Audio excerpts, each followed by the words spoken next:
Hey, what's going on, guys? This is Bernie with CG Spectrum. Hope you guys had a good week or a good weekend.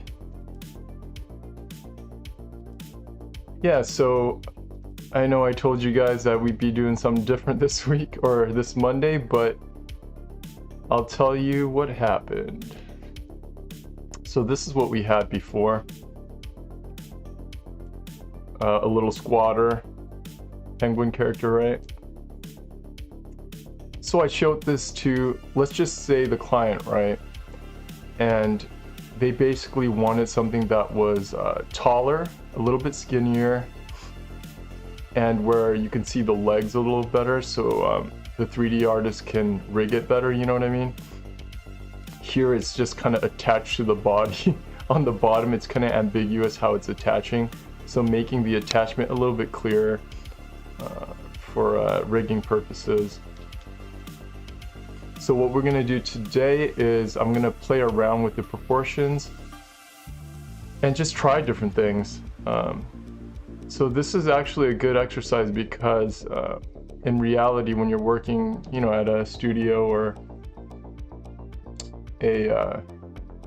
for a client, these changes, like drastic changes, could happen where they're like, they knew they wanted a penguin, for example, they knew they wanted, you know, a penguin, let's say, that's going to go to the moon, right? Something like that.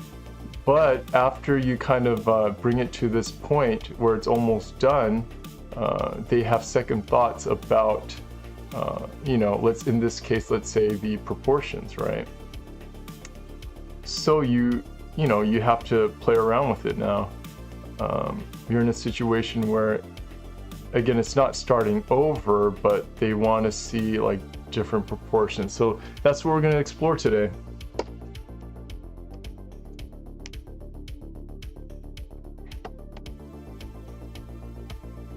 So here I just, before the stream, I just really quickly played around with the proportions. Of course, I don't really like where it's at right now, but again, it's just exploring. I'm going to have to try many different things to see what I like. Yeah. And this again is also good exercise for student artists, because I see that a lot of times what happens is a student will kind of be attached to an image, right? You'll get attached to your image, the way it looks, and you'll be resistant to making drastic changes to your image, right? And you know, the goal usually is not to be in a position where you have to make drastic changes as an artist, right? You want to, that's why you have that process of doing sketches, getting approval, and then taking it a little further, right, where you develop the designs more clearly and things like that. You do color variations. The process is there is to eliminate drastic changes at the end, right? But even if you go through that process, you know, once in a while you will get situations like this where you have to make drastic changes for whatever reason. It could be any reason, right? So getting used to this is important as a concept for a concept artist. So you know, get used to redoing things. And like for me, I don't mind changing things at all, actually. That's why I decided to be a concept artist in the first place. The stress happens when you don't have the time. The deadline's the same, but you need to still like make these drastic changes. That's when it's stressful, right? Of course, if you're hey, what's up, Tony? Of course, if you're a freelance artist, that's why it's important to have in your contract, you know, how many changes you're willing to make for a certain price. If they go above that, you know, the amount of changes that you wrote in your contract, then they just got to pay more. Or you simply go hourly as a freelance artist, right? You have them charge you hourly. So for example, let's say $50 an hour. If they decide to change something, you're like, fine, that's fine with me, right? You're just getting paid hourly, so it doesn't matter to you as the artist, as the worker, if they change their idea. That's how, in a sense, you can protect yourself, right, from multiple changes, or from the client changing their mind, like at the end, right? Hey, Luis, what's up? Yeah, so those are things that you basically learn, or hopefully you learn ahead of time before you make those mistakes, in how you can protect yourself. But yeah, this stuff, like making changes in general, besides all the financial things, right? As a concept artist, you should not have an issue with making changes. It's just part of the work, you know? If you do have a problem making drastic changes, or it bothers you, then you're probably doing the wrong thing. You're in the wrong business, you know?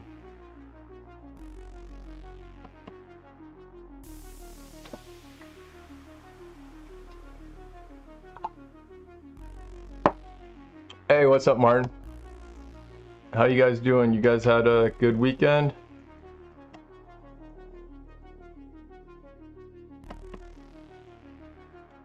Alright, so we're gonna, again, I'm gonna change up a lot of things here. I'm gonna play around. So the challenge here, right, is if the client or whoever told you to make the changes gives you specific feedback, right? Let's say, for example, make the eye smaller, right? Or like get rid of the hat, or you know, change the remote to something more, I don't know, complicated looking, busier. Then it's easy to make those changes, right? But when the client or director gives you vague feedback, it's a challenge because you don't know what they want. They might say, hey, make the proportions different, or make it just more, you know, change it up, stretch it out a little bit. That could mean so many different things, right? You're not sure if they mean change like the facial features too, like the proportions of the facial features, just the body, just the legs. And sometimes they're never clear. You know, that happens. It depends on the director again. You can meet a director who's very specific, which is helpful, or you can meet a director who's vague, right? And that just depends on who they are, and you got to learn how to work with different kinds of directors, basically.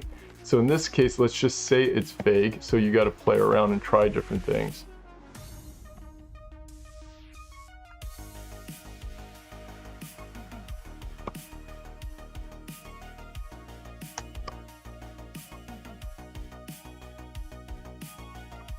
Try making the head smaller.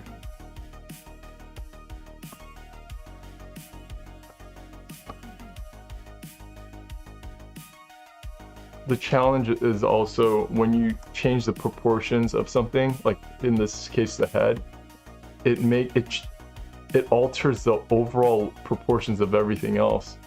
So it makes it so that you have to change the proportions of everything else when you change, like, for example, the head, the proportions of the head. So it's tricky because it changes the overall look of everything, right? I even thought about just scrapping this and starting over, which, you know, sometimes you do have to do, or it's faster to just scrap what you have and start over. But I'm gonna try to make this work first.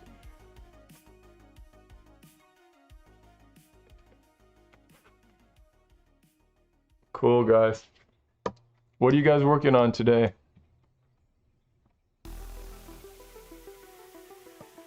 Or have you guys been in the situation where, yeah, you're working with a client, or I don't know, let's say even a teacher, right? An instructor, and they're basically telling you to make drastic changes. How did you guys feel in that situation?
I know like every artist, their natural response to those type of things is different. You know what I mean?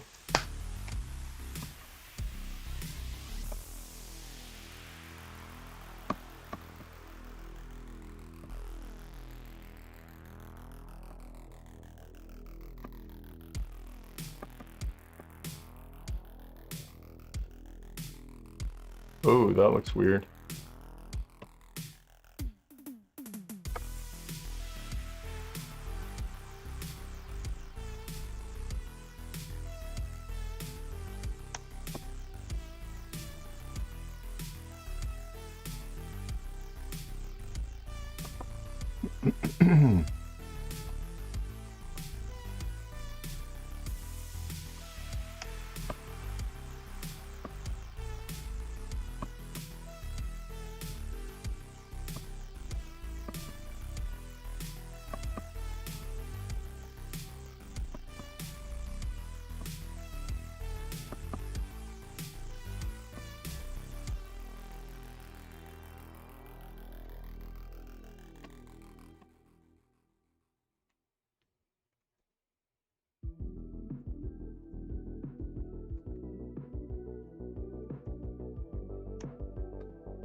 More creature designs, huh, Martin? Awesome, I envy you again.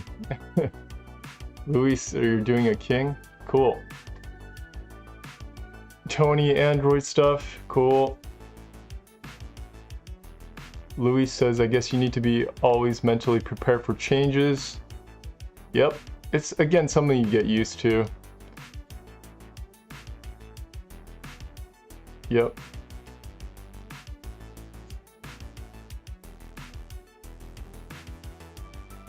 Arca Darren. Hey, what's up? This is the first time seeing you. Critical director can erase all of your work in a minute, even if you have spent days on it. Tried it myself, reboot. Yes, but again, a good director will give you the correct feedback along the way, right? To minimize how much changes you have to do, but at the same time, again, some things could happen out of their control, right? Where, you know, let's say because of game design, let's say because of the story changed, right? So you have to change it up. You know, that could happen as well. Yeah, but the the fun thing we used to say was when one of our peers or another concept artist would ask for feedback on their work, we would just stand there for a minute quietly and then tell them to start over. Yeah, that was the best. Hey, what's up, Antonis? Start over. You want feedback? Start over. That's the feedback. Can't save this.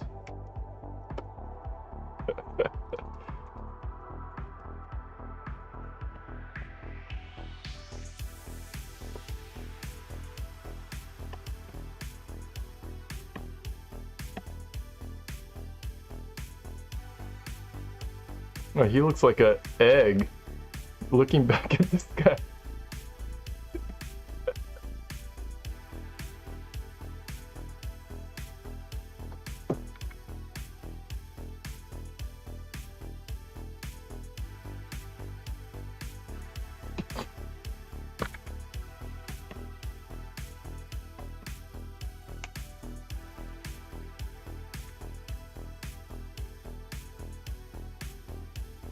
Yeah, so it's possible that even what I've just done here and changing some of these proportions might be enough for the director, right? This might have been what they're talking about, and they might be happy with this, right? But I don't know, so we're just gonna keep playing with it. we'll show them this too, but we'll show them again different variations just to be certain that we've explored a range, right, of different proportions before we settle.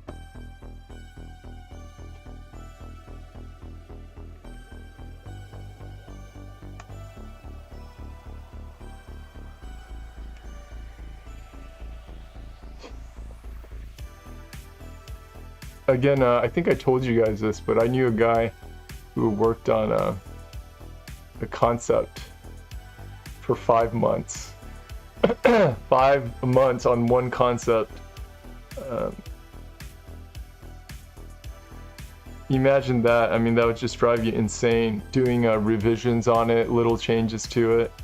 And that happened. The main issue was, again, it was one of those things where there's too many cooks in the kitchen, basically. Too many directors who had a say in the design, and coming to a place where they all, you know, kind of agree took 5 months, basically. It's not like creating a concept would take that long, right, on its own. It's because directors were fighting over and arguing over what it should look like, which is silly, right? I think there are about 5 different people trying to decide on what that one concept should look like. And it was an important concept though, but still, should not have took that long. And, you know, you could only imagine how agonizing that would be for the concept artist that was working on it.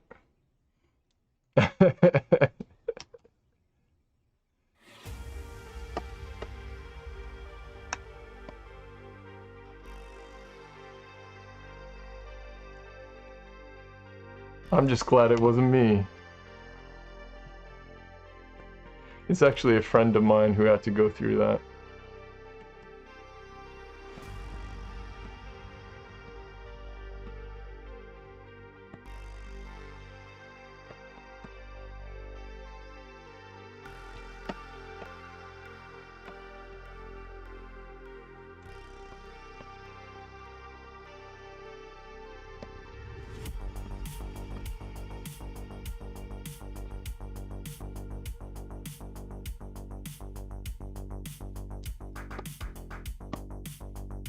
Oops.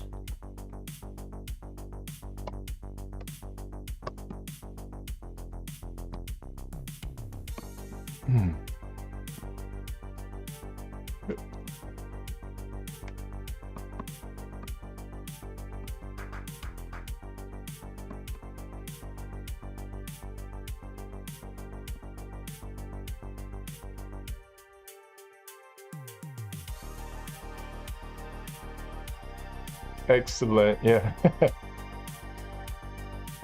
Yeah, Martin,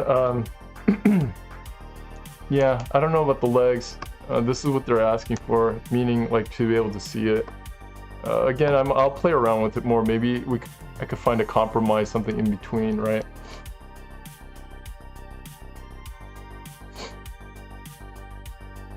Antonis, where are you from again? Where were the earthquakes at? I heard that there was a ton of earthquakes in different places last week around the world. Excellent. Hey, what's up, Maxwell? Maxwell's asking, when would you make a character have a more dynamic pose? When in the concept phase? From the beginning, in the concept stage. I mean, sorry, the sketch stage. That's when you should be loose and just playing with the pose, because you're not really committed to anything, you're just exploring. But to be honest, the pose itself is really secondary. It's not that important. I mean, of course, when you're at a high level doing things, or when you're trying to create portfolio pieces, right? Yeah, sure, pose can be important, but I'm talking about on the job. Not as important.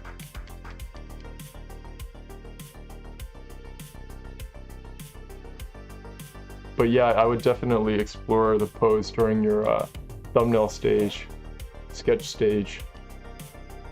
Hey Isaias. It's always good to show different options. It depends. So yes, as a concept art, you're going to be showing the director or client different options, right? But at the same time, you don't want to show everything, because when you show everything, again, it depends on the person you're working with. You know, they can make a decision quickly and they could tell from your sketch what you're doing, right? You don't have to have a completely refined sketch. Then you can show them, you know, whatever you have, right? Because you know they're not going to be distracted by all your different ideas. But some people, if you show them too much, they get confused, or you're giving them too many things to like decide on, and if they're not good at narrowing things down, they're going to give you more work sometimes. They're going to be like, try this, try that, you know what I mean? It's like going to a buffet. Some people can't decide, right? They don't know what they want. So you're just going to make your life miserable if you show everything. So what I usually do, generally speaking, is, let's say I have 6 different variations. I'll choose maybe 2 or 3 that I like, right? That I want to propose to the director, and show just those 2 or 3 options. Hey, what's up, Vika? Does this look extremely cute? It looks like it grew up a little bit. This is like when it was 3 years old, and then now it's like, I don't know, what, 12 years old? 10, 12? Not a teenager yet, but he's growing up already.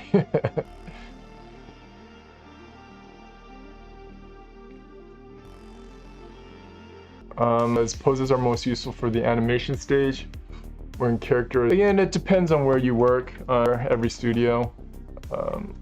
As a concept artist, I say poses are best explored, again, in the sketch stage. And also the director could see it at that point, right, and make a decision on what kind of pose they want it to be in. Oh, Grease had a 6.2? That's crazy. That's pretty strong. Was it bad, or was it alright? Like, is there a lot of damage? Yeah, we're still waiting for the big one in California. I don't know when it's gonna happen, but it's gonna happen around here. So in a one story, if an earthquake happens, it's no big deal. But yeah, if you live in a tall building, that'd be a bit scary.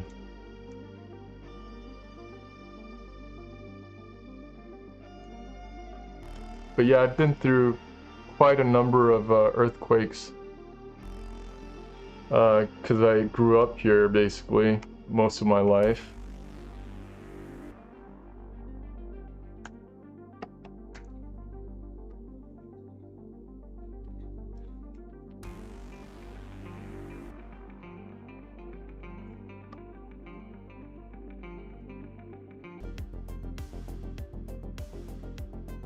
Hey Gato, is this a nice job? Thanks.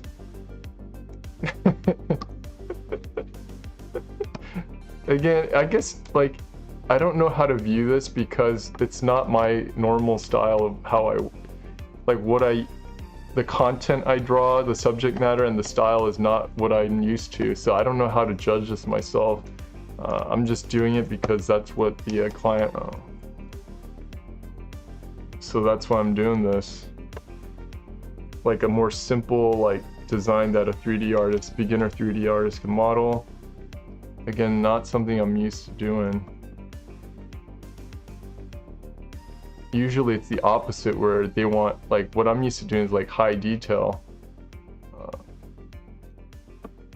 Yeah, like complex designs. The more detailed, the better. Or more like believability, the better. And more realistic, but for those who don't know yet, the game I'm working on right now is Diablo Immortal. That's the main game I'm working on. So you can tell, you know, they went for more of a realistic style compared to the previous Diablo styles, right? They're becoming more and more realistic in terms of the proportions and the level of detail that's in it.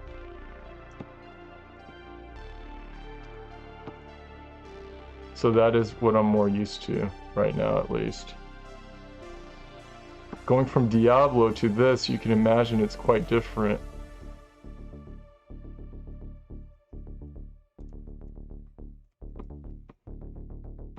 To style, but I gotta admit, I'm probably not good as I thought I was. I thought I was good at it, but no, I think I was wrong. After trying like many different styles in the past few years, I realized I'm not that good at it. I'm just okay at it. I'm not like, some guys are really good at it. I guess so compared to other artists, right? I'm not so good at it. That's what it really is. I thought I was good on my own, but compared to other guys, I'm not so great. Oops.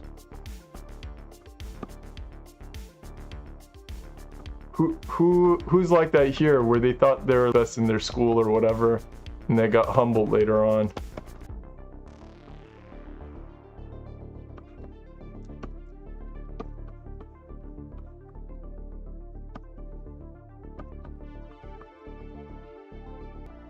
Who can admit to that?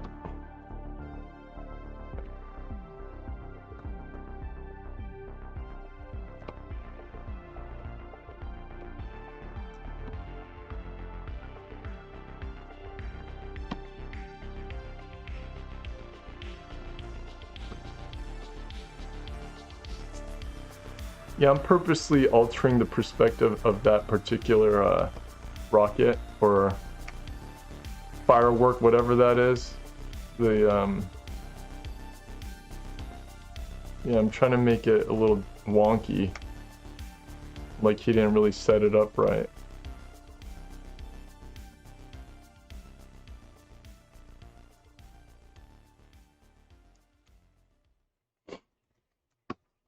And let's try adjusting the feet a bit.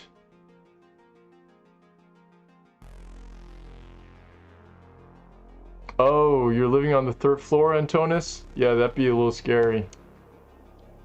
Old houses fell, huh? Yeah, that's scary. I don't know if you guys remember, there's a Northridge earthquake in Southern California. Like, I forget what year it was, but it was over 10 years ago. That one, like some bridges collapsed, I think, and some like buildings collapsed. Yeah, that was a pretty big earthquake.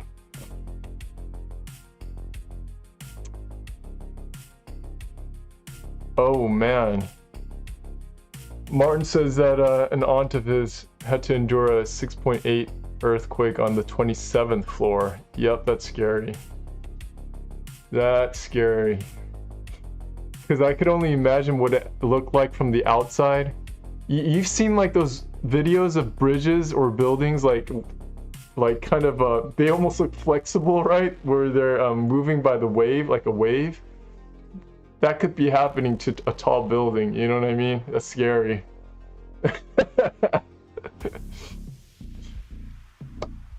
And then even if your building doesn't collapse, like trying to get out of the building later on, like with people going panicking, right? Rushing out, that's scary too, because, you know, in some places where people panic, like that's when people get killed, right? They get trampled on. I know that happened in Korea before. They're just walking on top of people.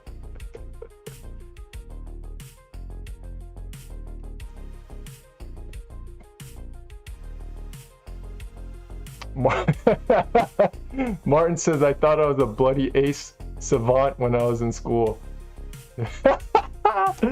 That's awesome. Thanks for admitting that.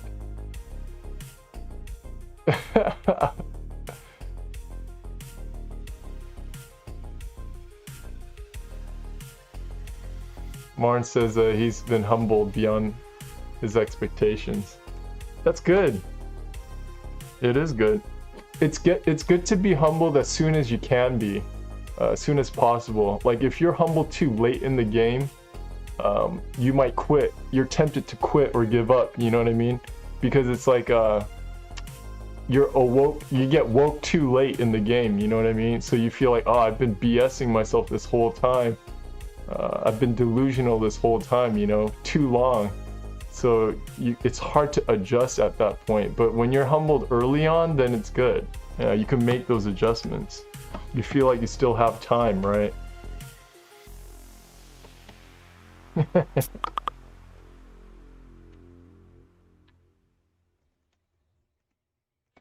Yeah, I've seen people that are close to me where they again, they're not artists, but again, this applies to everything, right?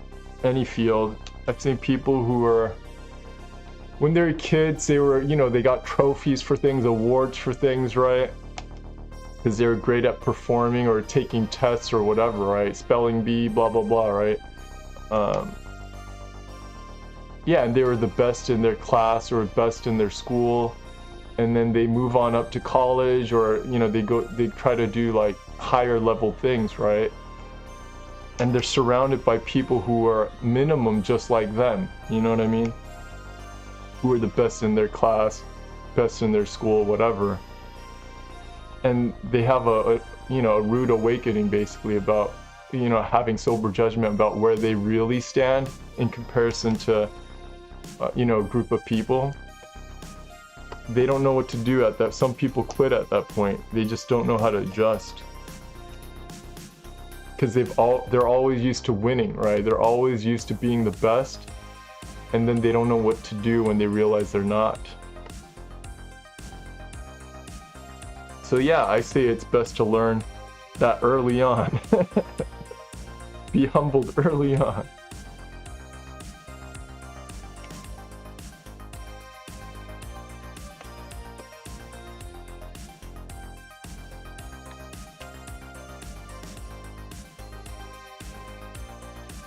And that's something that I try to teach my kids too. Yeah, it's weird. I never taught my kids to be competitive. I actually try to teach them the opposite. I try to teach them not to care about winning, right? But I don't understand. They're like the opposite. I teach them not to care about winning, not to be super competitive. But they're naturally just super competitive, and all they care about is winning. It's like, what am I doing wrong? Like, some people have the opposite problem where their kids don't care at all about stuff, so they're trying to teach them, hey, like, compete a little bit, right? But for me, it's the opposite, where I try to teach them not to care, but they care so much. I don't know why it's like that.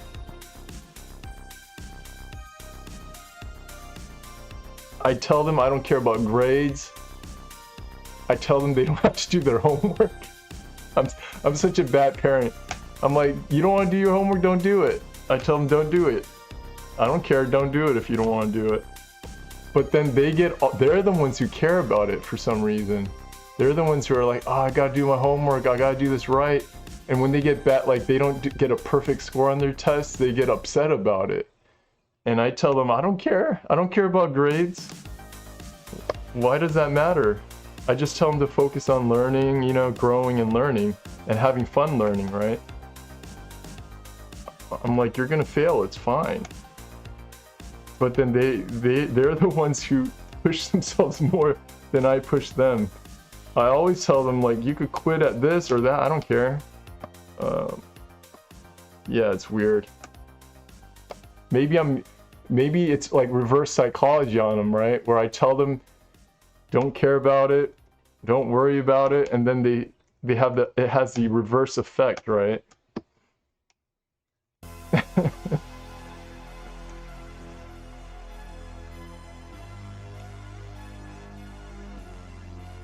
It's weird.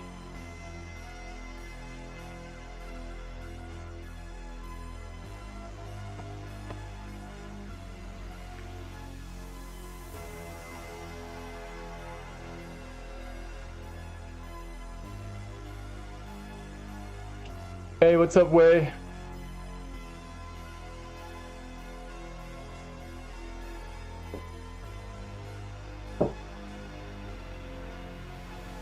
You had another earthquake, Antonis? What are you talking about? We have one more earthquake now, pretty big. You mean there's aftershocks? Darren says you have to be patient and humble to work with others on creative projects, no matter how great you are. Yeah, you can't do anything awesome on your own. You do have to be a team player to do something big, right? Something on a larger scale. I mean, honestly, is there someone who's really great? I don't know. Sure, there are people who are great at things, right? But yeah, I have a different perspective on that.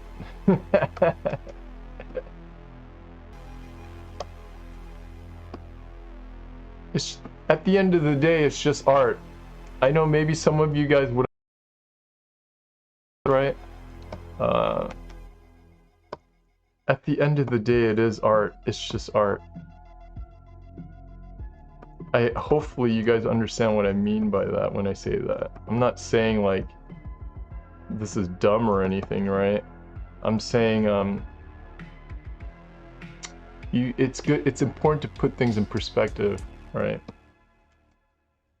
There's more important things that we could think about, right? Or occupy, right? Or worry about, you know. But of course, if you're an artist, is art important to you? Of course. Compared to, like, you know, someone who's not an artist.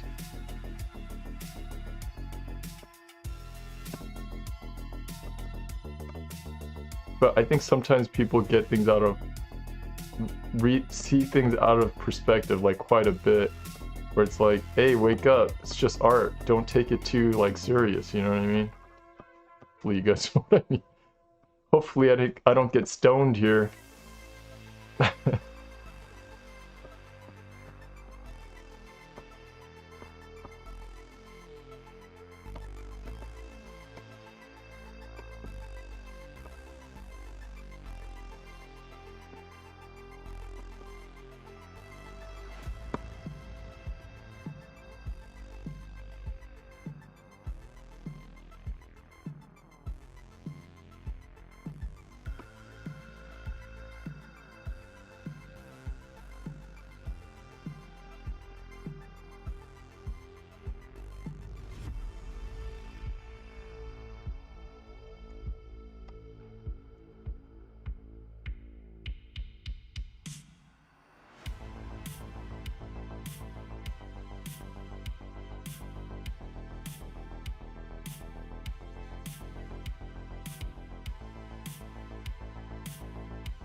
Hey, quick question to you guys. I've been getting this question a lot recently about how do you decide between becoming a concept artist or an illustrator? A lot of people are, you know, trying to decide if they want to be a concept artist or an illustrator. So for you guys out there who do 2D art, what do you guys think? What do you think? How do you guys decide? Or are you guys still not sure if you want to be a concept artist or an illustrator? Or how have you come to the conclusion, or how did you guys narrow it down? It'd be interesting to hear your guys' thoughts on that.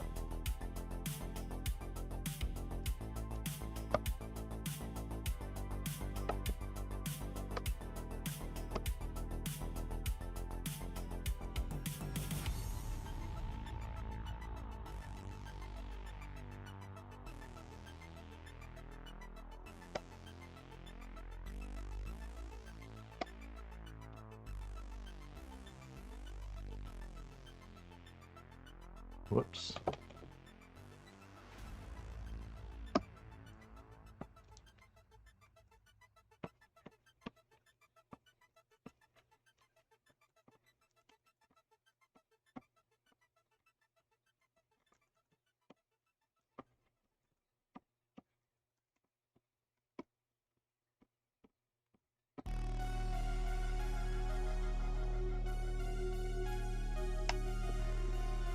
Not saying you can't do both, right? But yeah. Or if you decide to do both, let me know how you came to that conclusion.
Hey, what's up, Nura?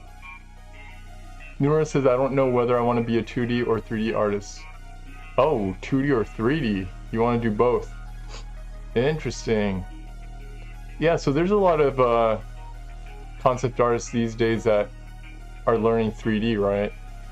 And mixing, blending the two. So that's possible for you.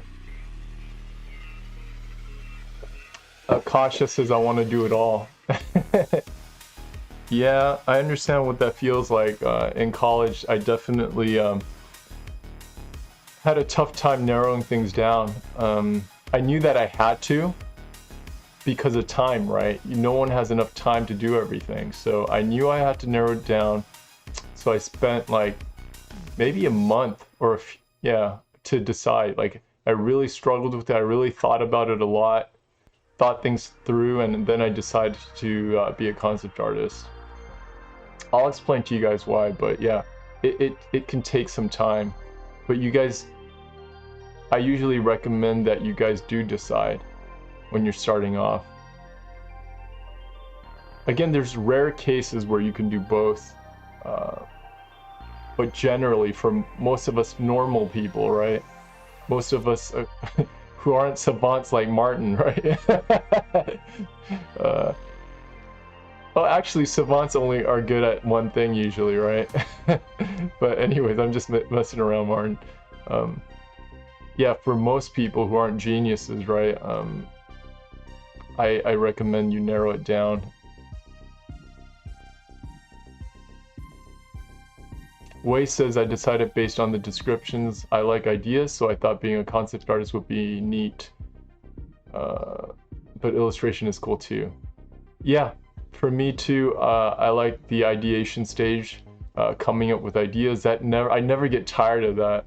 That's how I knew concept art was for myself. Some people have such a hard time coming up with different ideas, you know? It drains them, right? They have to try like everything, like find different methods of how to do it. For me, it was never that hard. So yeah, you gotta know yourself basically, right?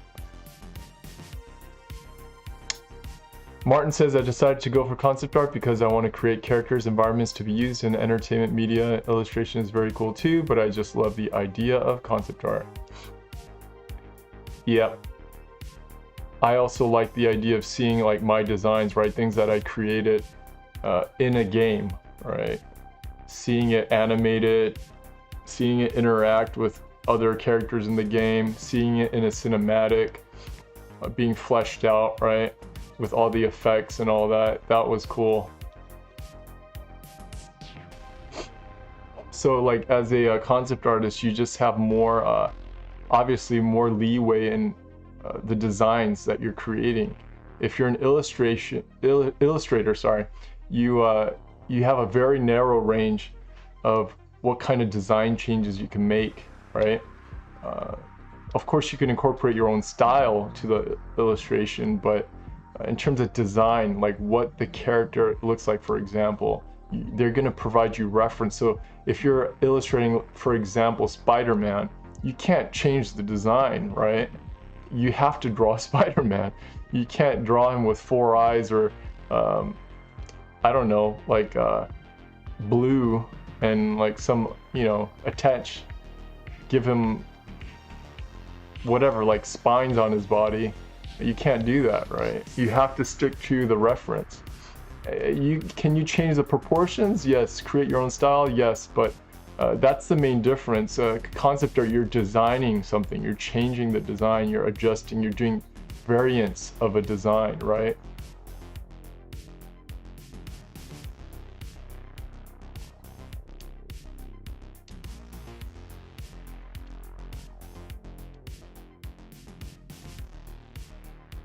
Luis says, you like final visible art?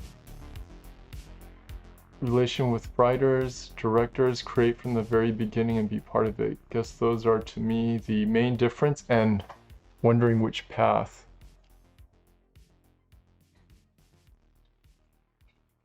So yeah, I think you're saying like pre-production art, stuff that, like, exploring different designs.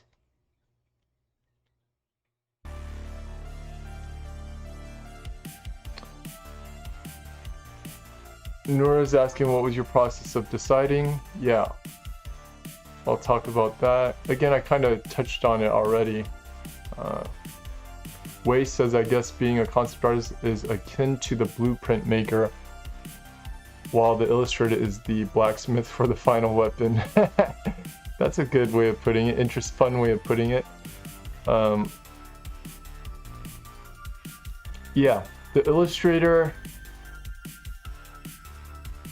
is someone who, again, is using an existing design, right? And putting their twist on it or their perspective on it. Again, they're not designing. They're designing the composition, the perspective you're seeing it at from, right? The pose, the layout, the colors, the lighting, all that, the mood. They're designing that, but not the actual outfit, like not the actual character itself, right? So I would say concept artist is more of a designer.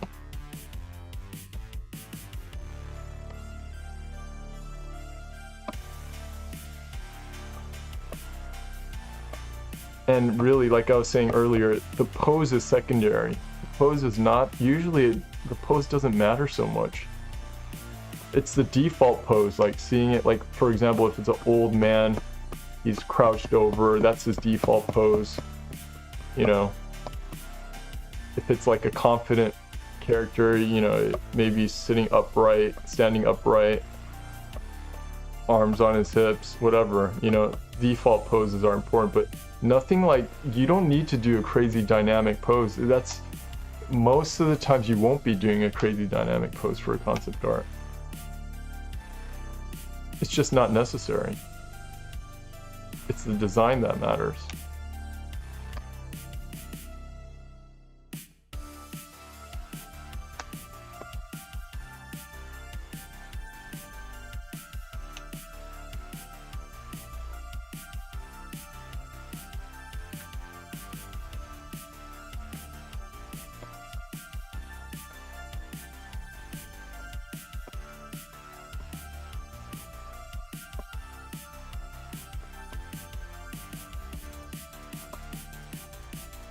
So the one thing I really liked about, or one of the things I really liked about going to Art Center in Pasadena was that they really focus on having you come up with many ideas before you settle on rendering something.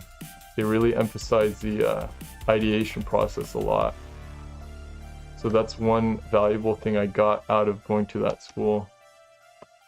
Because I noticed that the tendency for most artists is that they just come up with an idea. They'll usually, a lot of them will go render out their first idea. You know what I mean? And that's usually not the best thing to do.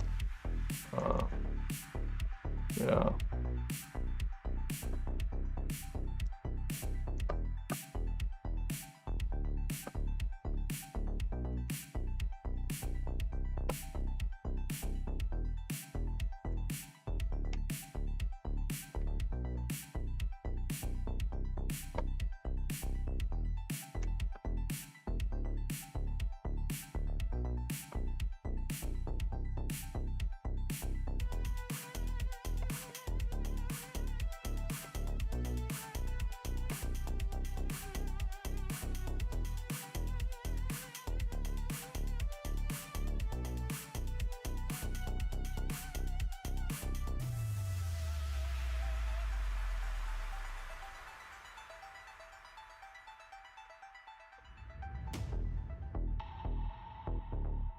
Oh yeah, Martin, I did the art for the Deathwing card.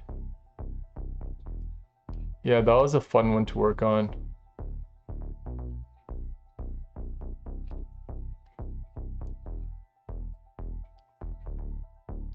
That was more of a, yeah, it was an illustration.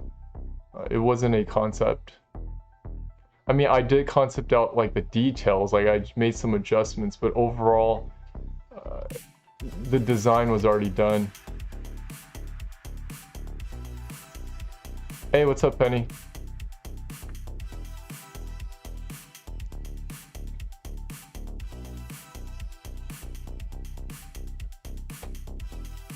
Yeah, so to answer your question,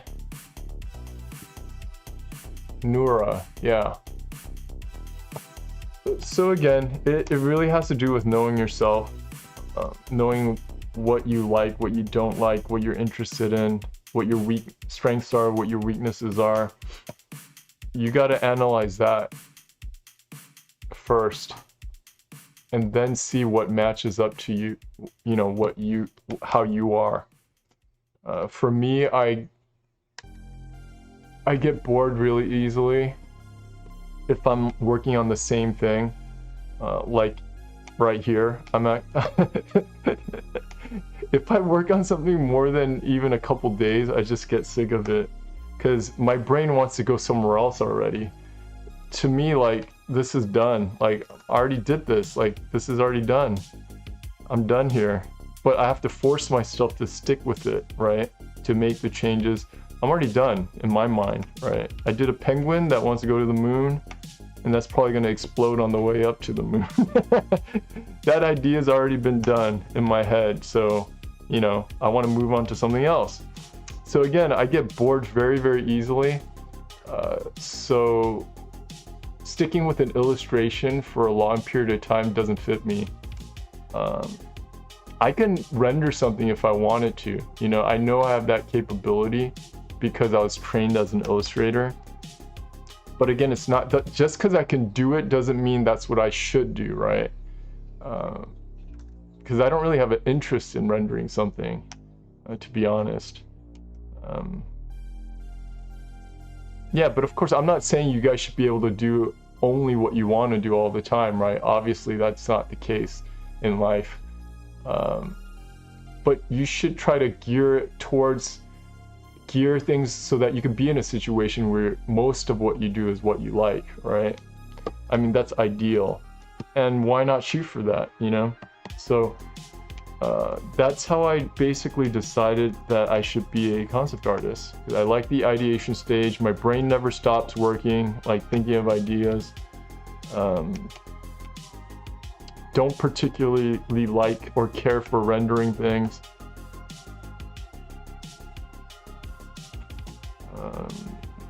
I want it, like Martin was saying, I like seeing my ideas or creations in a game or in a cinematic. That part's really cool.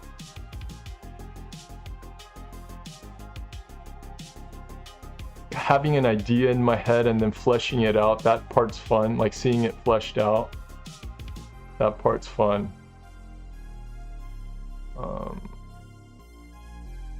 Yeah, and just trying different things. I like trying different things, playing with things. Yeah. What else?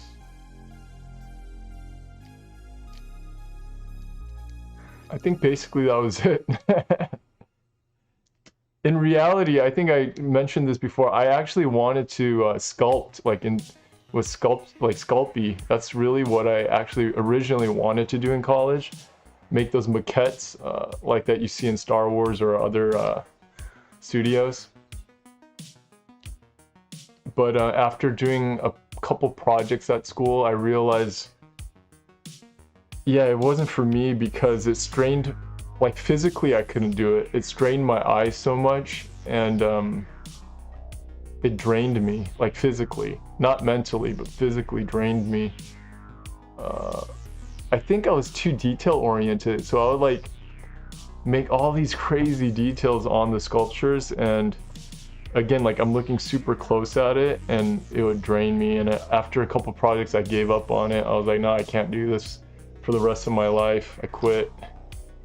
But I wanted to do sculptures because it's much more satisfying to me when I could see something like in real life, you know what I mean? I could touch it, I could feel it, I could see the thing change depending on the lighting, right?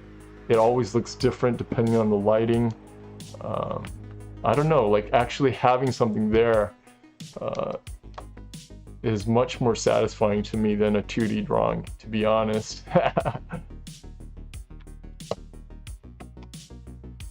So that's something I want to pursue like on the side, like later when I have more time to do my own thing, is sculpting things on the side, because I can't do it like all day long physically. So I just want to do it for fun on the side.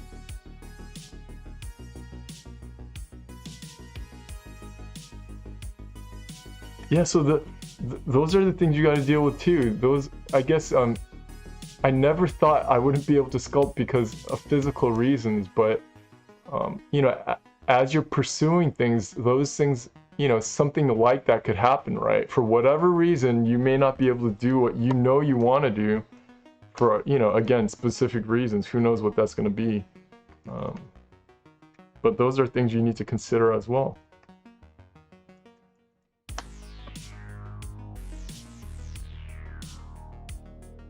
But again, it's important to think things through. I don't know why some people don't, a lot of people don't think things through. I laugh at that, it's kind of funny, right? But yeah, you gotta think things through. Like picture in your head, like what that's gonna look like. Like what is that gonna look like for you working as an illustrator, working as a concept artist? Think about how you're gonna feel, think about if that matches up to what you want, all that stuff. Like think realistically, right? Having someone tell you what to do, you know what I mean?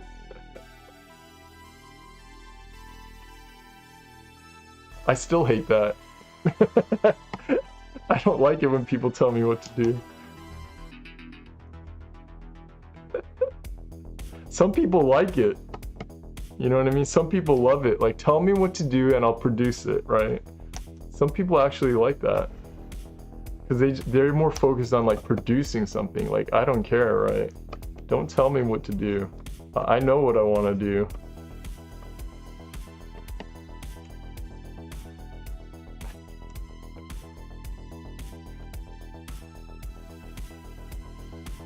Akasha says, that's me 100%. Cool. Martin says, I'm just like that too. I get bored easily. Remember the demon lady I asked you to help? Oh yeah, it took him a long time to finish that. Yeah. Yep, that happens to me. Akasha says, I have countless WIPs, work in progress images. Me too. I have thousands. No lack of ideas. No lack of ideas. No lack of things that I want to do that are in sketch form. I gotta hire people to finish my work. And that might be true in the future. I might actually be hiring people to do some stuff. Like some of my ideas that I have.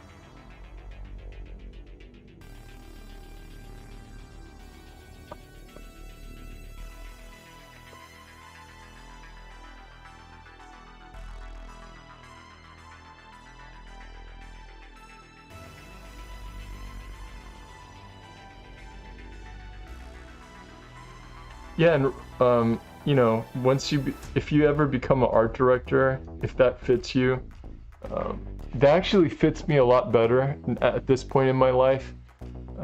Because I don't want to be sitting here like drawing all the time, because that's what I've done for the past, like, I don't know, like for quite a long time, you know, over 15 years. I've been drawing. I mean, I've been doing art directing like off and on, but yeah, it's everyone's different, and for me, I'm done drawing. Meaning, like, I want to draw, you know, here and there for sure. You know, I don't think that's gonna go away, but in terms of like, I want to draw all the time, like every single day, all day long. No, that's not how I feel anymore, to be honest.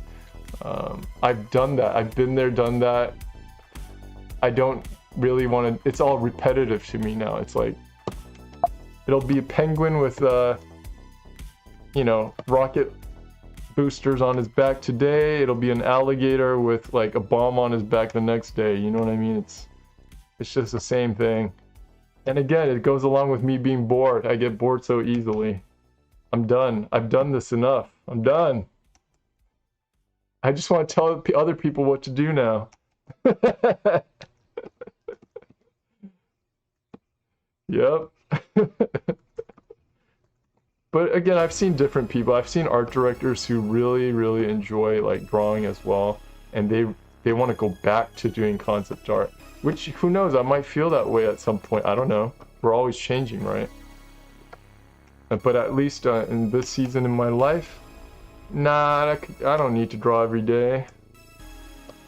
I still like thinking about ideas, right? All that stuff, but do I need to draw all the time? Like, pretty drawings every day? No. I could do without it for now. But do I like working with artists, other artists, and things like that? In the creative field, of course. Anything creative, I love it. Working with creative people, I love that, you know?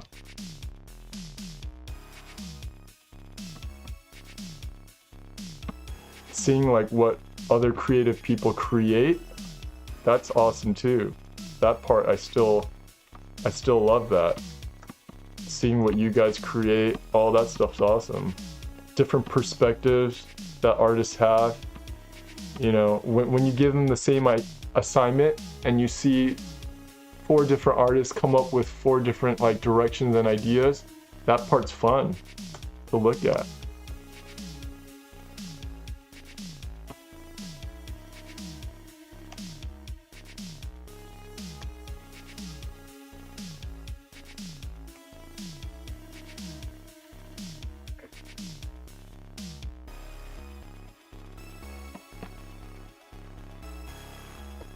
So yeah, for some of you guys, I'm sure becoming an art director in the future is in your cards, right?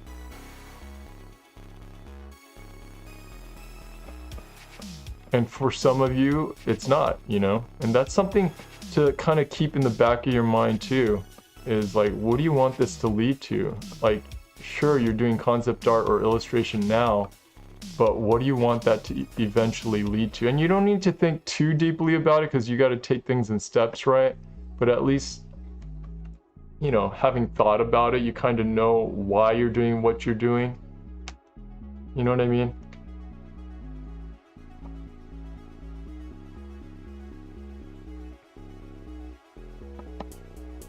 I would say that part is important.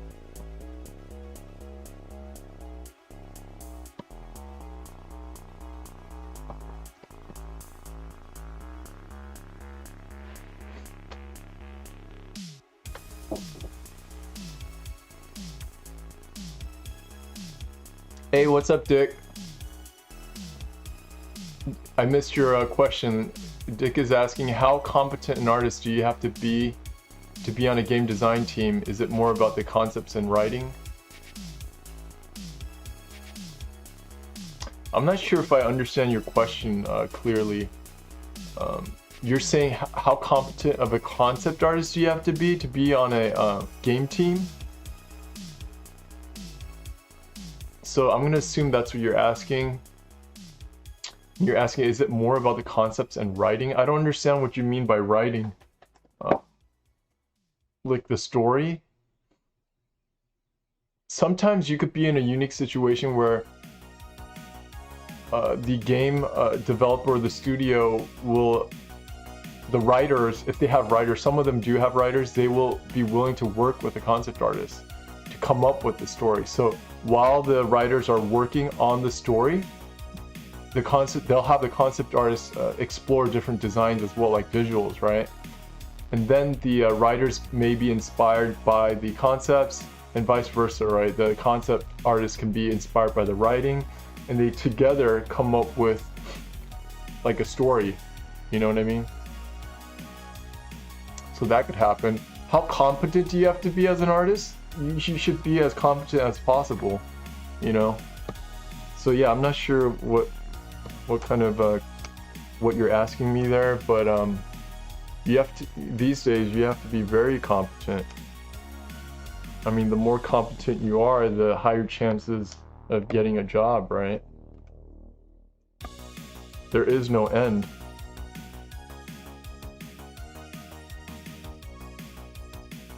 To how, you know, what level you should be. Be the best you can be to have the highest chance of succeeding.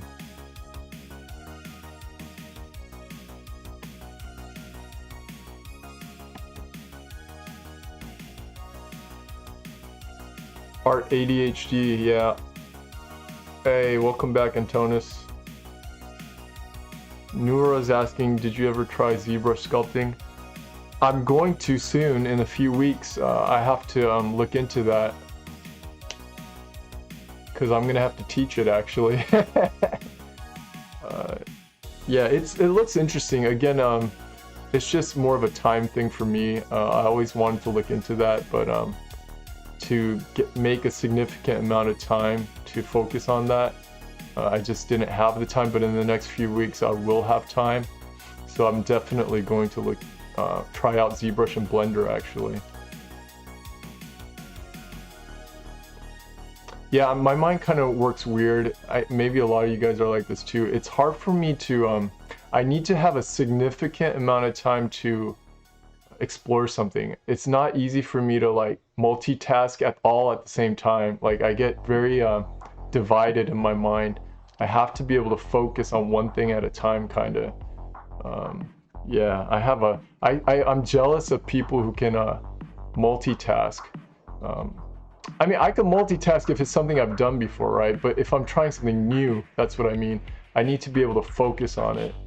But again, there's some smart people out there that can do it all. I've seen it, you know? I'm just not one of those people.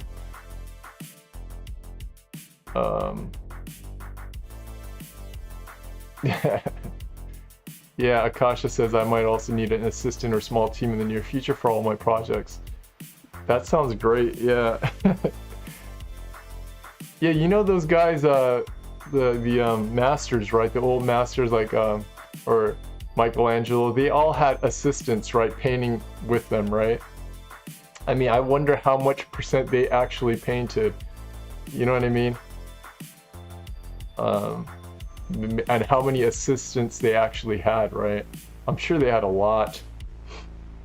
And they're taking all the credit, right?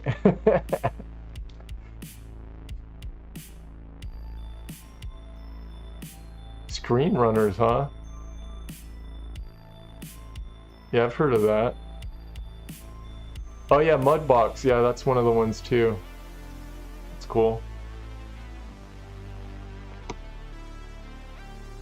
Yeah, the one I'm gonna have to look into is ZBrush and Blender, actually. Those two are the ones I have to look into first. So I'll be trying those first. I'll let you guys know how it goes.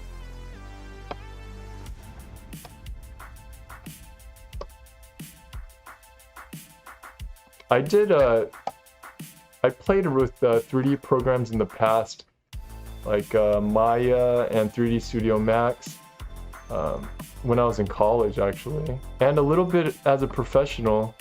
I did some 3D Studio Max, just while there was downtime at the studio. They had us had the concept artists play around with some 3D assets. But again, it's just not what I'm interested in, at least at that point. I know things have changed quite a bit since I played around with it, so yeah, we'll see. I'll give it another shot and see if it feels intuitive enough, or yeah, we'll see, we'll see.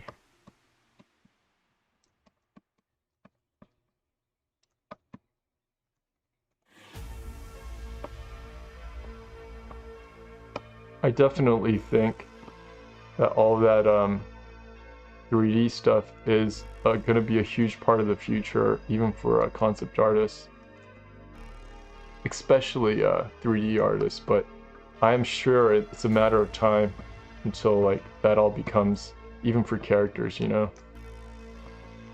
I think eventually it's going to become more efficient.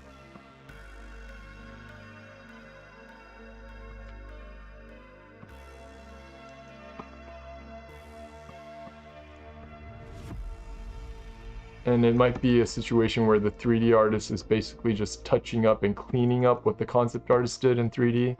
That might be possible too in the future. I'm just waiting for the day where you just have to plug something into the back of your head, like in the Matrix, and then you think of an idea and the computer sculpts it for you.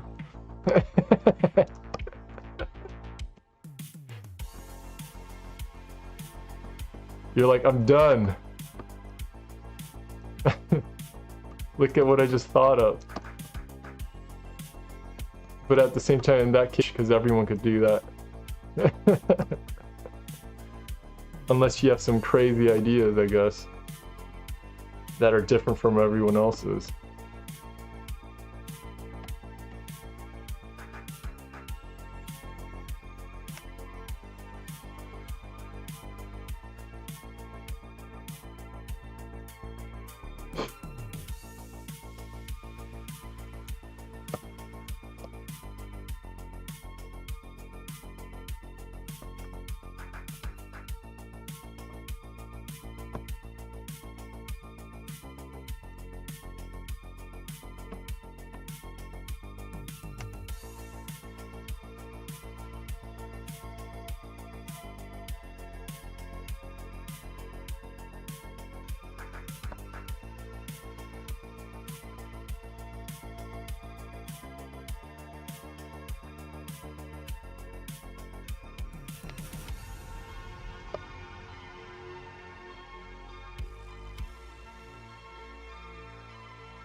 So let me ask you guys, when do you think you're going to be ready to apply to, you know, for a job, whether as an illustrator or a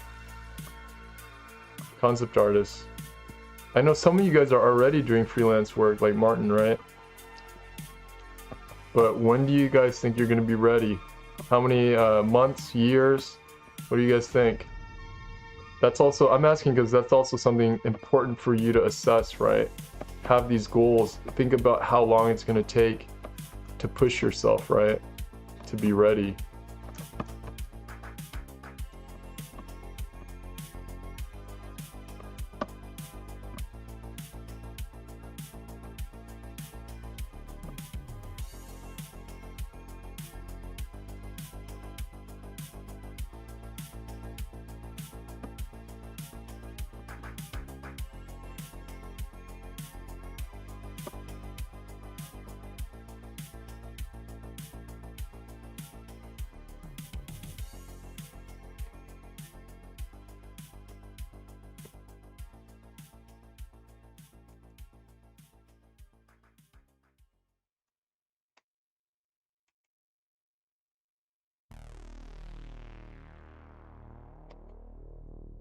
I'll try messing with the face for fun.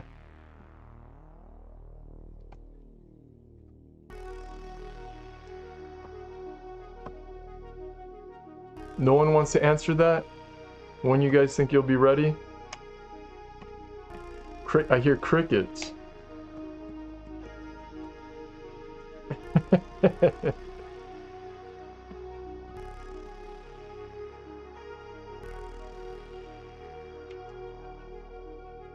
What I would generally say is you want to apply before you think you're ready.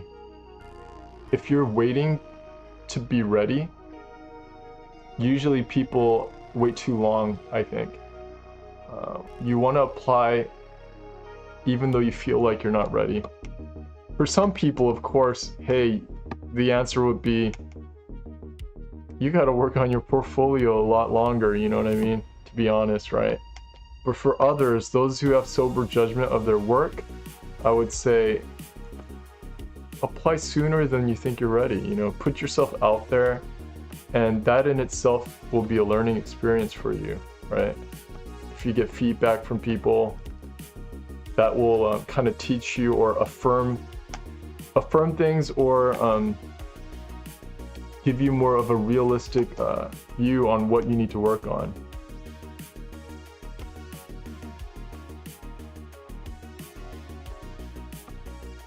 If you get no responses, again, that's another humbling experience. That no one wants, but that could happen, you know?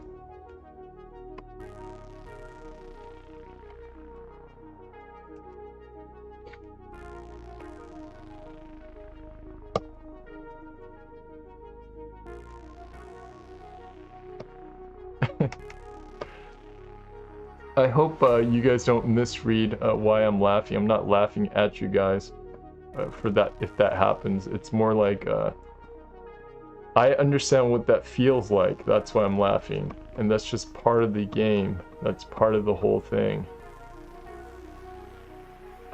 You need to be tough to be a part of this game. You gotta be tough. And as artists, a lot of us, you know, we're supposed to be sensitive, right? That's why we're artists. We're sensitive to things. We can see things that people don't. We have, you know, thoughts and ideas that other people don't. Other people who are not artists don't, right? But at the same time, we have to be tough, right? If we want to be a part of this industry, you have to have thick skin. You have to have, you know, determination. That's part of what's important as well. Because there's going to be setbacks, there's going to be times when you get discouraged. Plenty of that.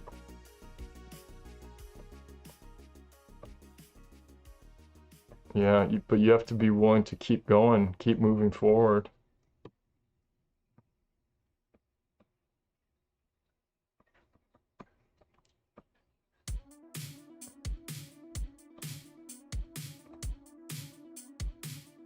Even sometimes, like, I hear from my students, like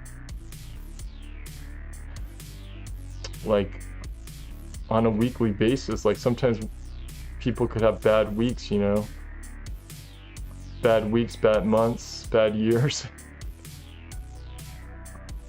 Maybe again, it's maybe because some of us artists are more on the emotional side, or, you know, we feel things more, right? And so that has an effect on us in terms of like producing art moving forward, right? And I understand that. But again, I think the important part is mentally knowing that, hey, look, I gotta get tougher, I gotta get stronger through these experiences. That's the only way.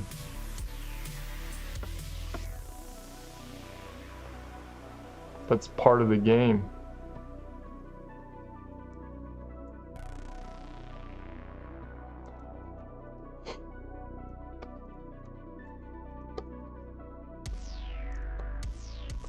And I've seen people, professionals, quit out of this game because they didn't want to deal with it. which again, it's their choice. It's not like they did something wrong for doing that.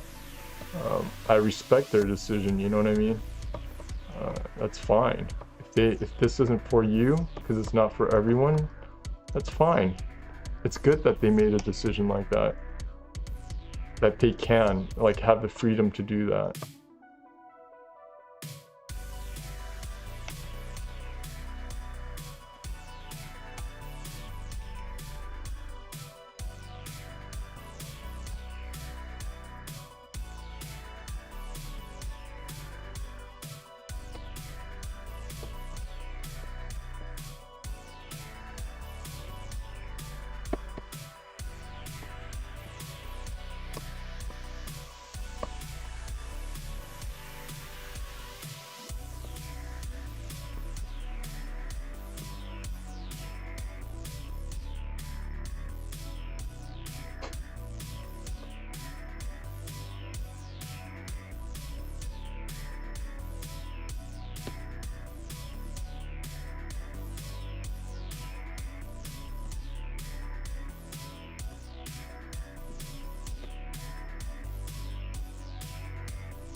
I think it's also important for you guys to remember that you don't have to be great at everything.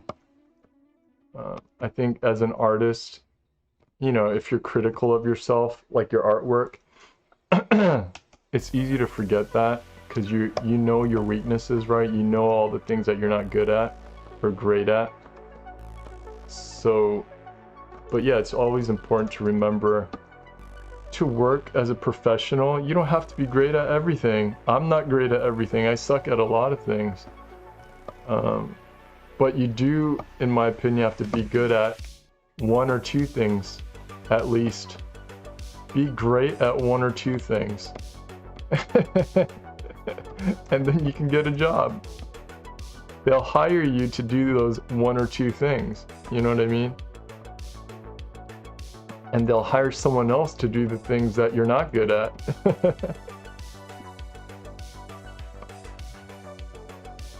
So don't feel like you have to be perfect at everything, because you don't. You'll be a student of art like forever if you think like that, because there is no end, right?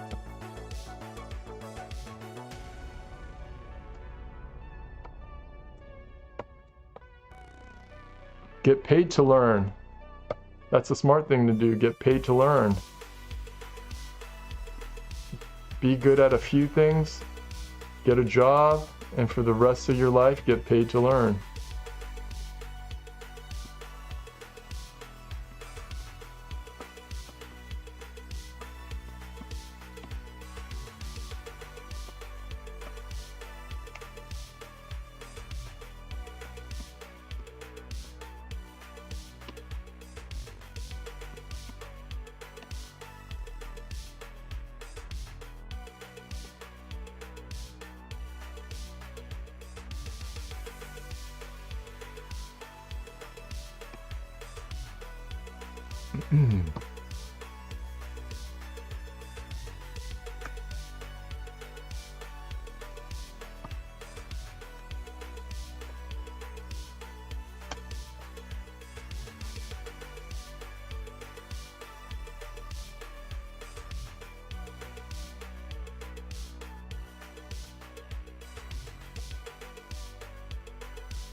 Yeah, spam bots. Hey Aldera, what's going on?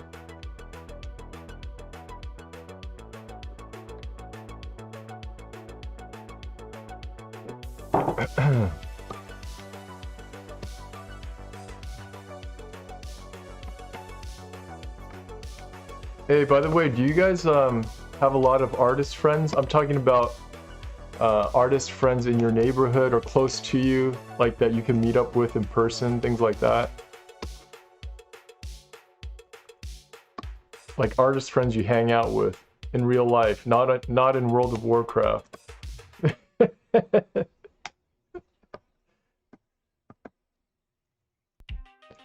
Sorry. I don't want you guys to think I'm making fun of anyone who does that, because I've done that. But I'm just asking, like, if like around your neighborhood or whatever, there's people you meet up with. I'm asking because when I ask a lot of students that question, surprisingly, a lot of them don't have artist friends. You would think, you know, that if you're an artist, you would be hanging out with a lot of artsy people. Well, I think some people would think that, but it's majority of the artists that I've spoken to say they don't have a lot of artist friends. My close group of friends in high school were not artists. I had artist friends, but again, they were not like my close group of friends. I don't know why it was like that for me, but that was the case for me too. In college though, all my friends were, you know, obviously it was an art college, so they were all artists and they were cool. We hung out a lot. All we did was art, so. Yeah, I wonder what it's like for you guys.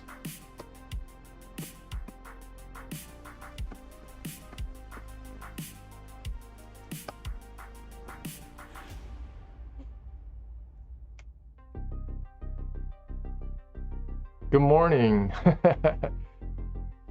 Aldera says my best friend is an artist and I have someone else who's trying, but he's really discouraged because he doesn't see himself improving. Yep, that happens sometimes. Well, it's good to have a close friend that's an artist. You guys can kind of inspire each other, encourage each other, you know, work together on things. I think that's awesome. What do you tell him to try when he's discouraged?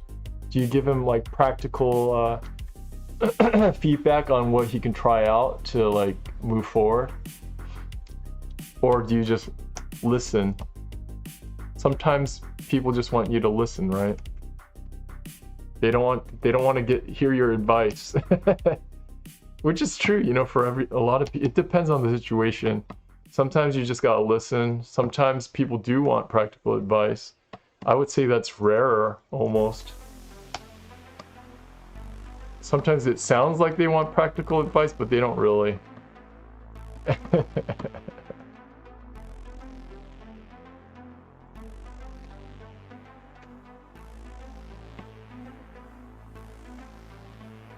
Sometimes we just need to vent, right?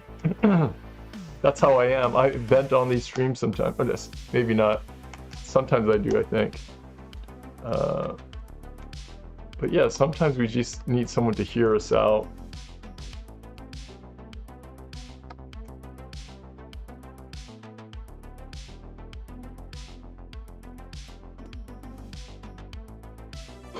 I'm wondering if this is good enough now. I stretched them out. I'm defined the connection of the feet a little bit more. That might be enough. I'm gonna play with his face again. I didn't play with the face enough. I'm gonna try it out for fun. I'm gonna try making his eyes smaller. His eyeballs look huge.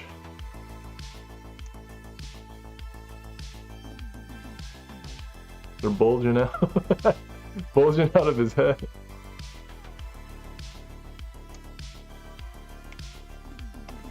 It's like Total Recall. You guys remember Total Recall? With Arnold in it? At the end scene where they're in Mars and their eyeballs are popping out of their heads. It reminds me of that.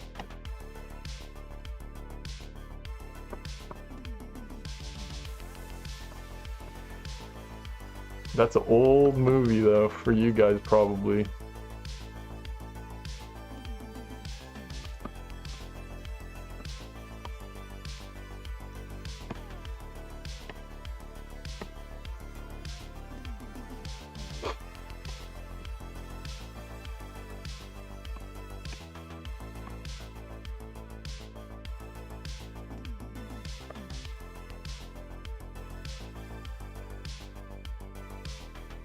gonna put his eyes a little closer together.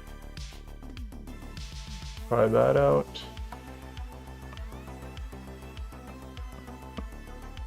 So proportions and placement of facial features really changes a lot of like how you view a character, right?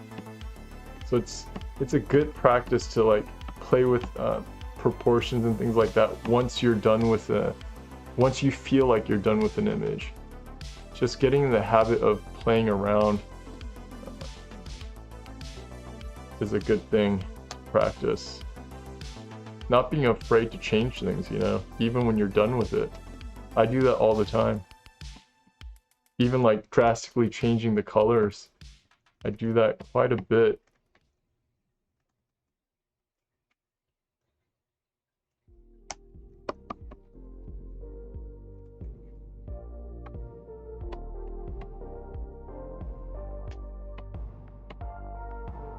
Boom. I like the bigger eyes better, I think. Just because it looks... I don't know, like it makes the head look more dominant, I guess. Like proportionally overall. It brings more attention to the head, I guess. But yeah, again, it's worth trying out.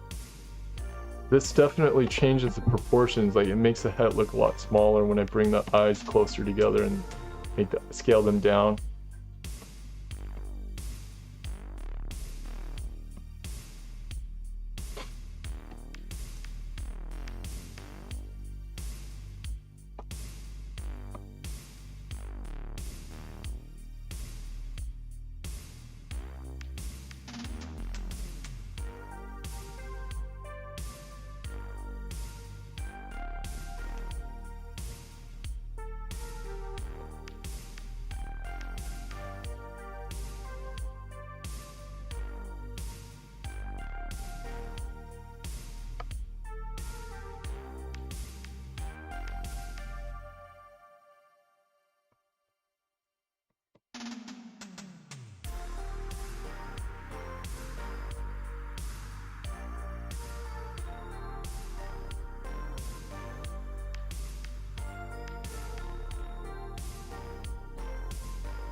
Yeah, Aldero says, I'm trying to help them and give them advice. I like to try to inspire others when they're feeling down about their work.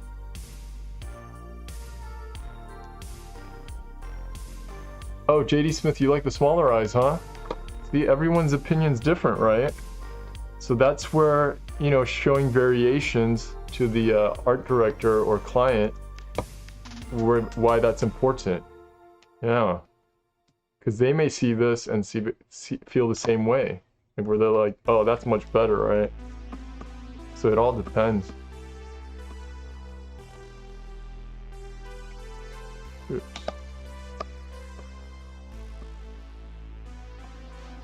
You don't like these Total Recall eyeballs, JD Smith? Oh man. These bulgy eyeballs.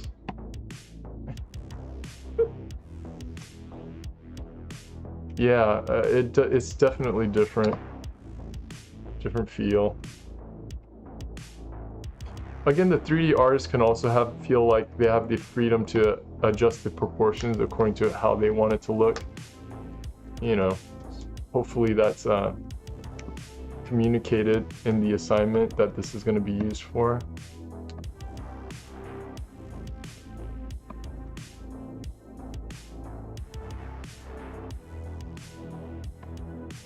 Yeah, I'll show both of these options actually, because this is closer to the reference that they provided me in terms of proportions for the facial features. So I'll show that.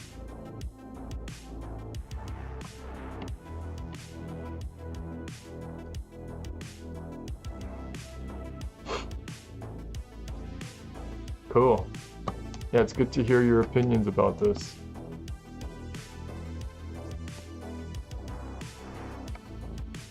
It makes me rethink it too. It makes me take a double look at it. I'm like, oh, let me check it out again.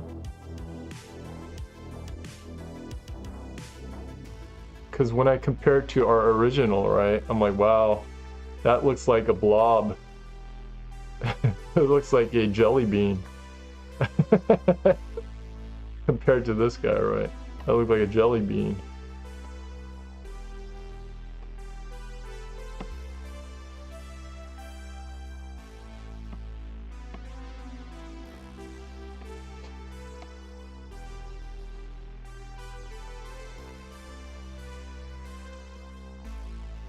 And so now that we've made the eyes smaller in this one, I'm gonna adjust this outer ring to fit that opening of the eye, or that eye area.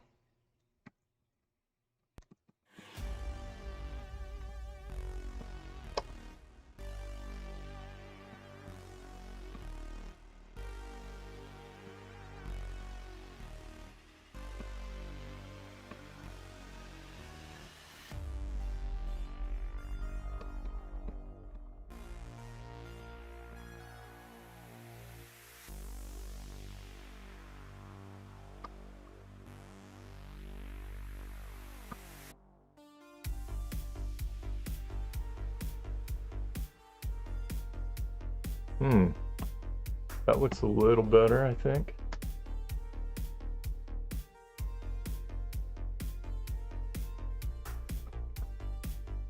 Hey, what's up, Jinky? There's a bit of a delay on YouTube, huh? Did not know that. Okay. Hey, I'll be right back, okay?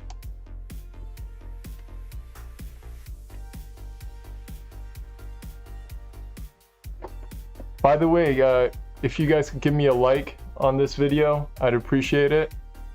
Alright, I'll be right back.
Hey, sorry about that, I'm back.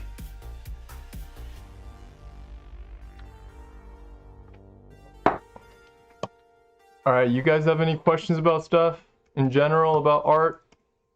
Concept art? Ask away.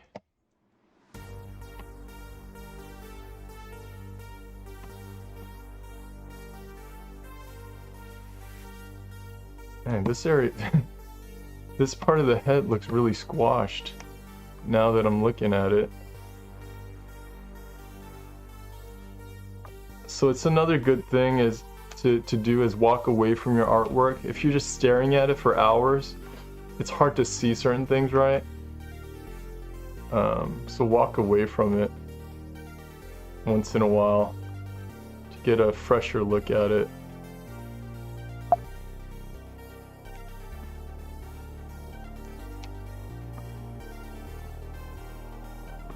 Yeah, there's a lot of times where I'll be working on something for quite a while and then I'll look at it the next day and be like, what was I thinking?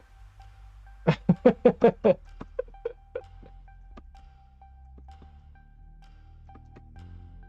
that happen to you guys?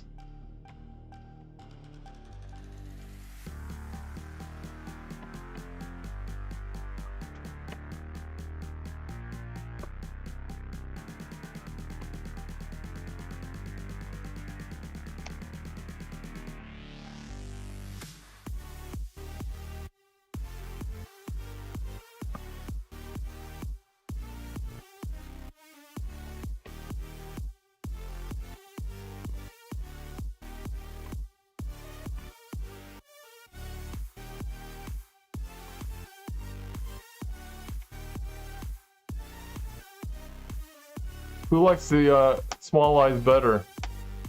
I know JD Smith likes it better. Who likes the small eyes compared to the big eyes? Who likes the big eyes? Who likes the small eyes?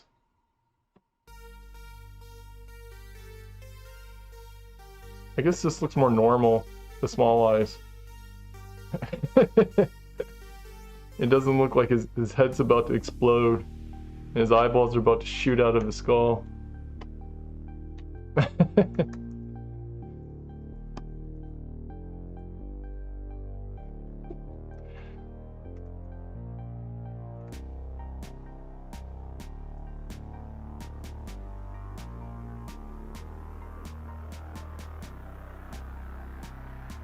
Yeah.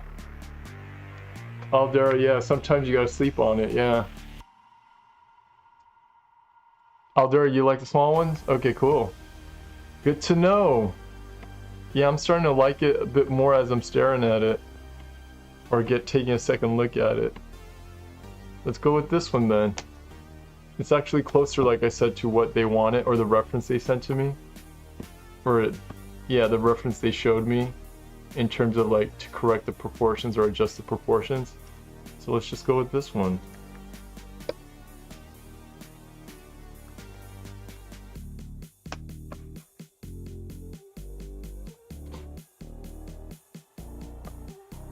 That's another reason why it's good to post your work on you know, Slack. If you guys are with the school, post it up in Slack and get feedback from people.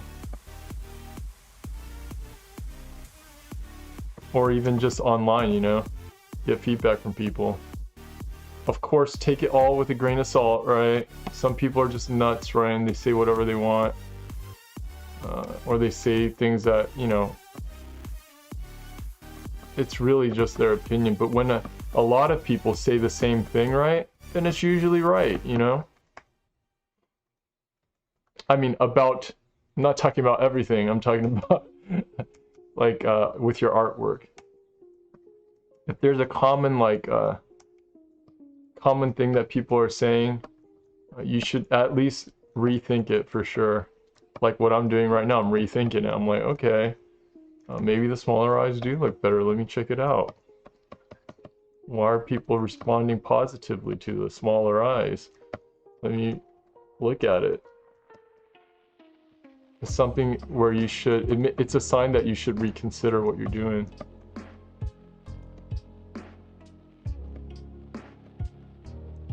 At the very least.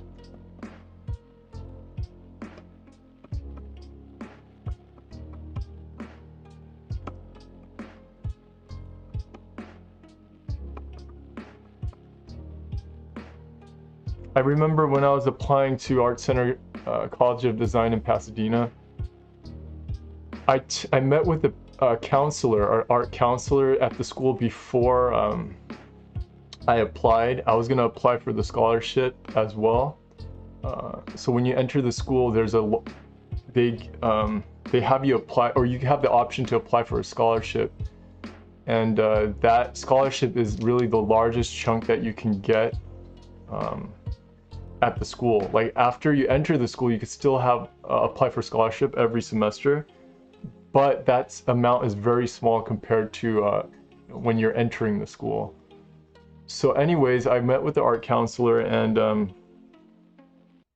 showed them like the work that I had, and they gave me tips and advice on like what I should keep in the portfolio, like additional artwork I should create, things I should take out.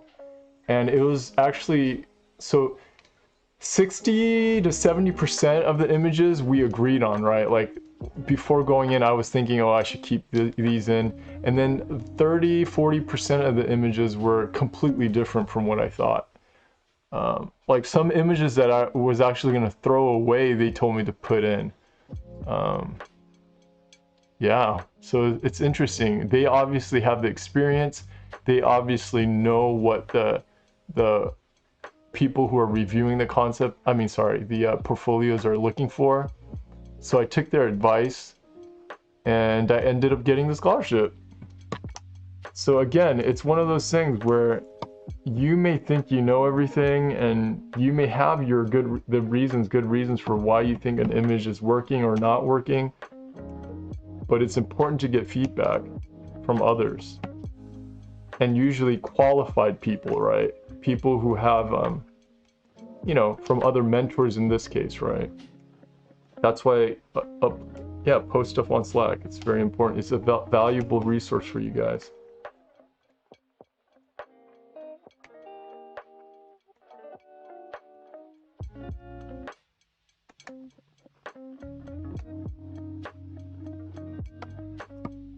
Alright, now I gotta make the adjustment for the iceberg, but really that's not gonna be my job.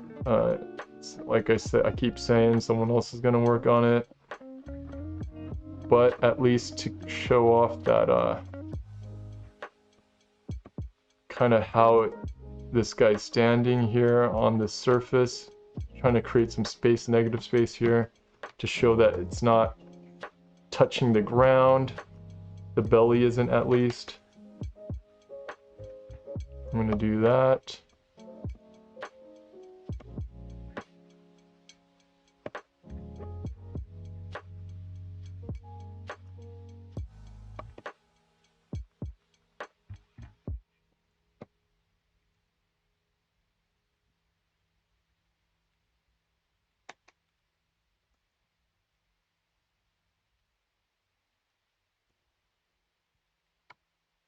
Try playing with the mouth a little bit.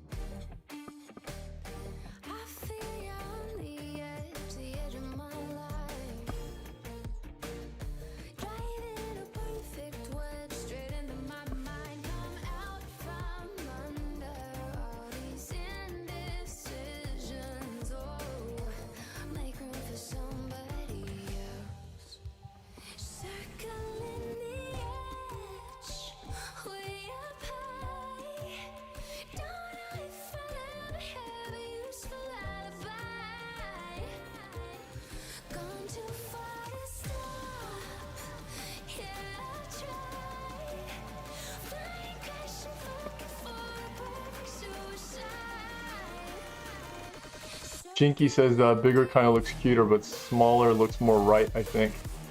Yeah. More normal, huh? Proportionally. Disney needs to take notes.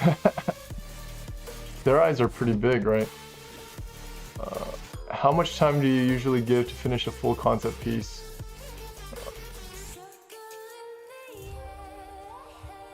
How much time are you usually given to finish a full concept piece? Yeah, again, that all depends.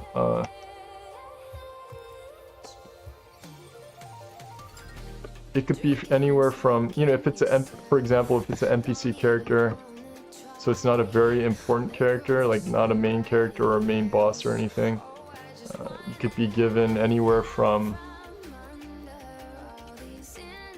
7 days to, I'll say 7 to 12 days. It's a range. Again, it depends on the company you work for, it depends on the project you're working on, it depends on the art director you're working with. It all depends. It's a range. I know why you guys ask those questions, but it's very difficult to answer that question. I would say, no matter what, if you're a concept artist, you have to be quick at coming up with concepts. You gotta be fast at it. That's the goal, is being quick at communicating something visually. Yeah. So be as fast as you can be. So that you can adjust to any kind of situation, right?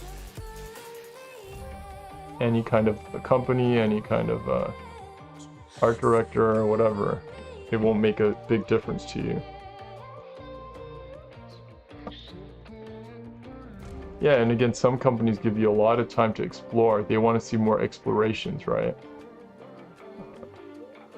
While others don't give you as much time.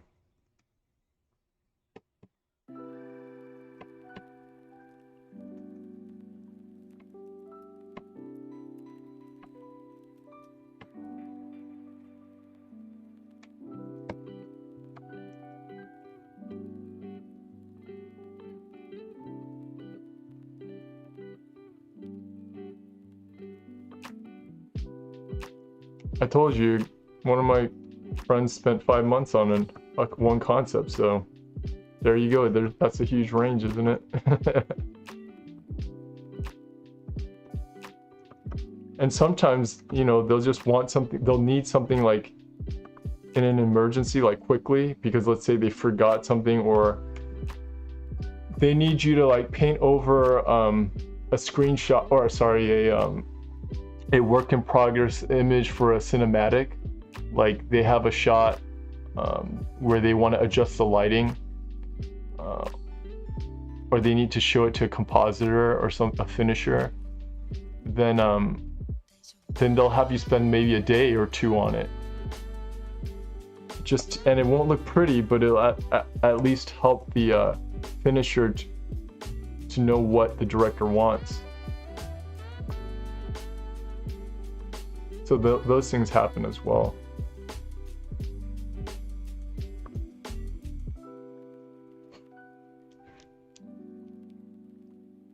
How did COVID affect me? You mean in terms of work? Well, we're all working from home right now since, I don't remember what month. It must have been March. Since March, we've all been working from home. March last year, of course. Work-wise, again, it's the same. COVID has made it so that we prove to the company that we can do all our jobs remotely. That's why a lot of game companies are going remote now. Yeah. So I think that's going to be a trend that continues, is where a lot of studios are going to just be doing things remote from now on. It saves everyone money, saves everyone time, the company and the employee, right? In my opinion, it's more efficient. You have Zoom. If you need to have a meeting, you just do a Zoom meeting. What's the difference? Unless you hire someone who's extremely irresponsible, right? That's a different thing. But for most people, this works great.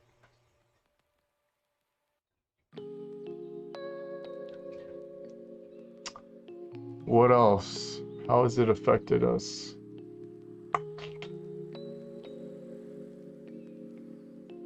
Yeah, I would just say there's more remote options now, which I think is a positive thing for artists. You could work, so you don't have to live in San Francisco or LA, right? You could work from anywhere in the world, you know what I mean? As long as you have a strong internet connection. It's great. You could live in an area where it's a lot cheaper, you know, the living costs are a lot cheaper. You could live in a state where you don't have to pay a state income tax. You get like an automatic raise by doing that.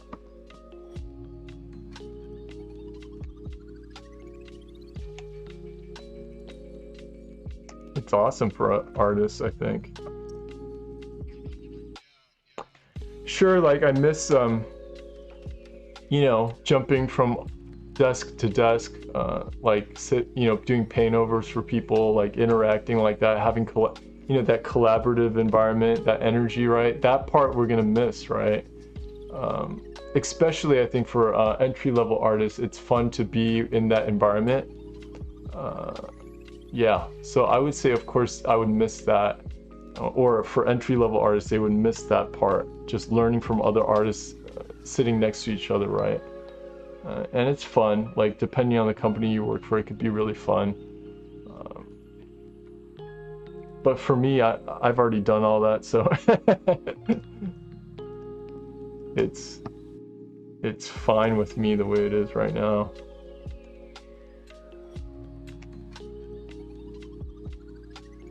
Anyways, guys, looks like time's up. Again, if you haven't already, please give me a like. I appreciate that. And hope you guys have a great week working on art. Stay positive and keep moving forward. All right, guys? I'll see you guys next Monday. See ya. Bye.